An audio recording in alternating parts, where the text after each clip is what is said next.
நெல்லை சீமையிலே பிறந்து சென்னை மாநகரிலே உயிரை விட்ட ஐயா நல்லக்கண் அவர்களுக்கு என் சார்பிலே ஆழ்ந்த இரங்கலை தெரிவித்துக் கொள்கின்றேன். இந்த உலகத்திலே, இந்த இந்திய நாட்டிலே ஒரு தலை சிறந்த, ஒரு எளிமையான,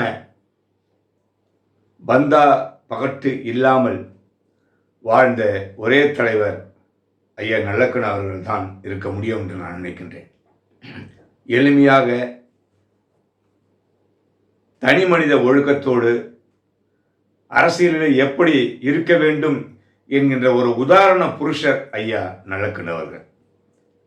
இன்றைய நிலையில் இந்திய திருநாட்டிலே நாம் எடுத்துக்கொண்டால் ஐயா நல்லக்கண்ணு அவர்களுக்கு எதிரிலே நிற்பதற்கு எந்த அரசியல் தலைவர்களுக்கும் அருகதை இல்லை என்பதை நான் ஆணித்தரமாக சொல்லிக் கொள்வேன். அந்த அளவிற்கு பொது வாழ்க்கையிலே தூய்மையானவர்.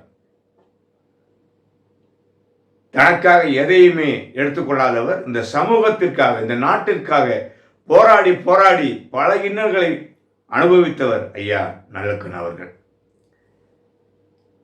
அவருடைய மறைவு உண்மையிலேயே இந்த தேசத்திற்கு பெரிய இழப்பு.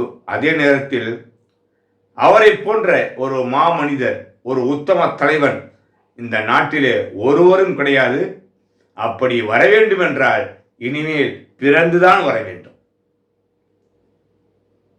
அவருக்கு நிகராக நாம் யாரையுமே சொல்ல முடியாது. அந்த அளவிற்கு ஒரு மாபெரும் மனிதர்.